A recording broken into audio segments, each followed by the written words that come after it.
አብይ እንደፎከሩት አደረጉ። ሻዕቢያ ከባድ መርዶ ደረሰው። ኢትዮጵያ አደገኛዎቹን ብረት ለበስ ታጠቀች። በብዛት መግባታቸው ተረጋግጧል። ጉድመጣ የአሜሪካ መርከቦች ለኢራን ክፍያ ጀመሩ።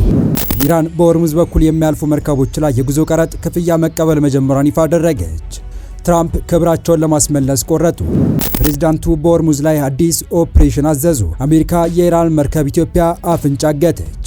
በአሜሪካ እስራኤልና ኢራን መካከል በተቀሰቀሰ ጦርነት የተዋጠው የኢትዮ ኤርትራ ውጥረት ዳግም ያገረሸ መስሏል። ኢትዮጵያ ብረት ለበስ አደገኛ መሳሪያዎችን በማስገባት ዝግጅቷን አጠናክራ የቀጠለች ሲሆን በብዛት ያስገባቻቸው አዳዲስ ብረት ለበሶች ደግሞ ለሻዕቢያ ከባድ መርዶ ሆኖበታል እየተባለ ይገኛል። እንመለከተዋለን። በሌላ መረጃችን ደግሞ ኢራንን አጥፋታለሁ በማለት ሲዝቱ የሰነበቱት ትራምፕ መርከቦቻቸውን ከኢራን የቀረጥ ክፍያ ነጻ ማድረግ አለመቻላቸው እያነጋገረ ይገኛል።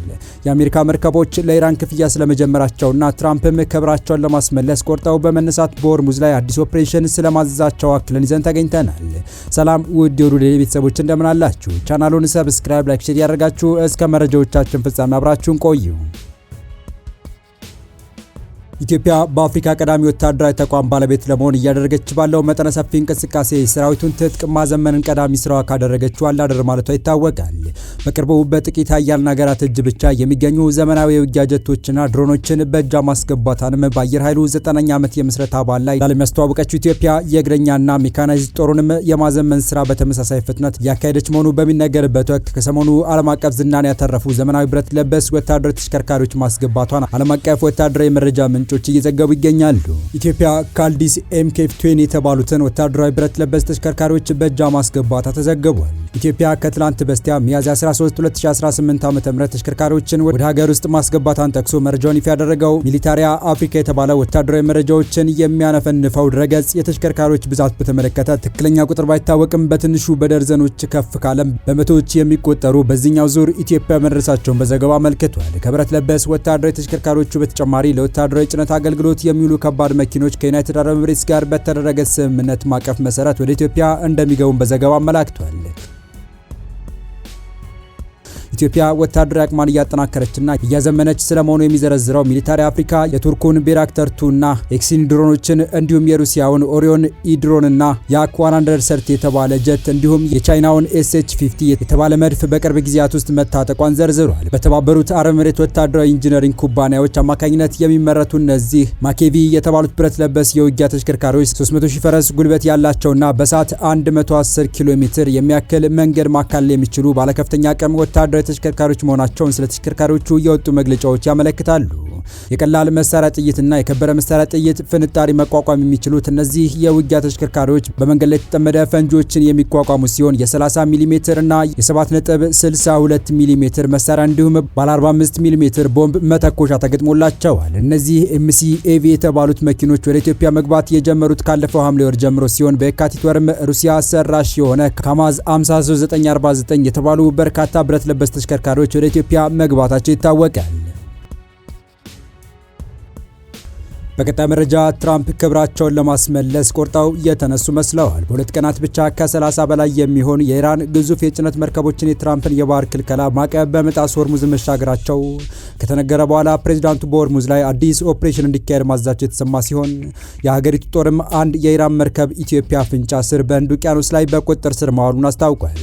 የአሜሪካ ጦር ከኢራን ነዳጅ የጫነች ማዕቀብ የተጣለባት መርከብን ማስቆሙን አስታወቀ። የመከላከያ ቢሮ በኤክስ ገጹ ላይ የአሜሪካ ጦር ማዕቀብ በተጣለባት አገር አርባ መርከብ ኤምቲ ማጀስቲክስ ኤክስ በህንድ ውቅያኖስ በኩል ከኢራን ነዳጅ በማጓጓዝ ላይ ሳለች አስቆሞ ፍተሻ አካሂዷል ብሏል።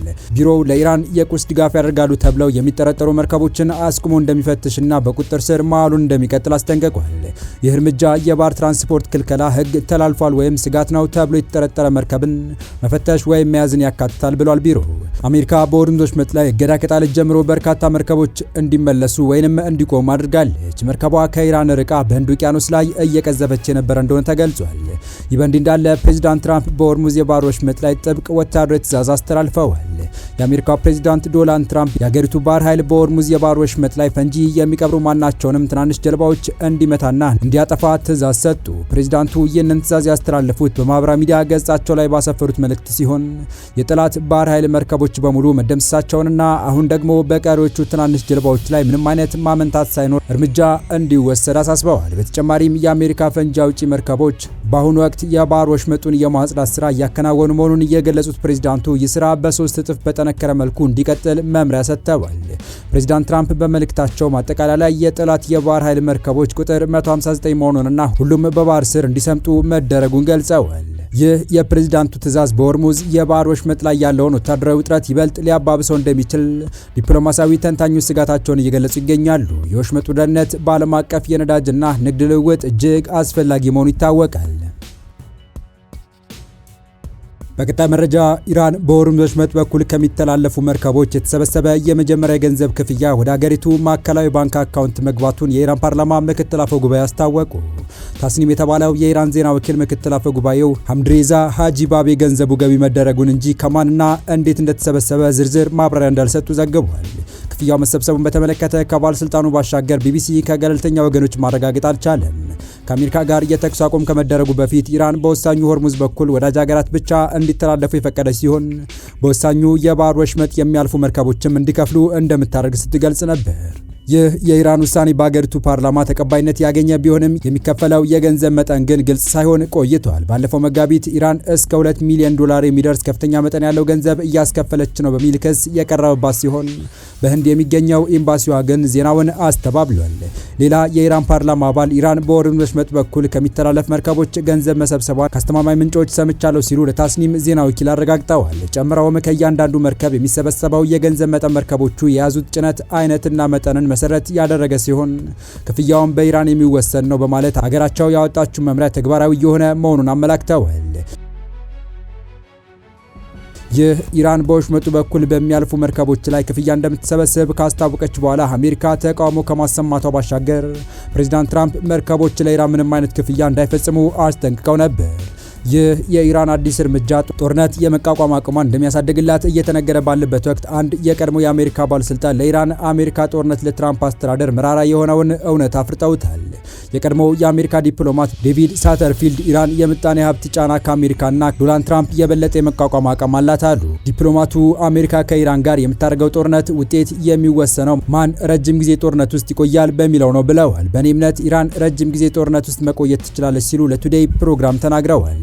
ዲፕሎማቱ አሜሪካ ሁለቱም ወገኖች ግጭቱ እንዲባባስ በሚያደርጉበት ቅርቃር ውስጥ ልትገባ ትችላለች ሲሉ አስጠንቅቀዋል። ሳተርፊልድ አሜሪካ ወታደራዊ እርምጃዎችን የምታጠናክር ከሆነ ኢራን በፍጥነት በባህረ ሰላጤው በሚገኙ ሀገራት ላይ የበለጠ ጉዳት ታደርሳለች ብለዋል።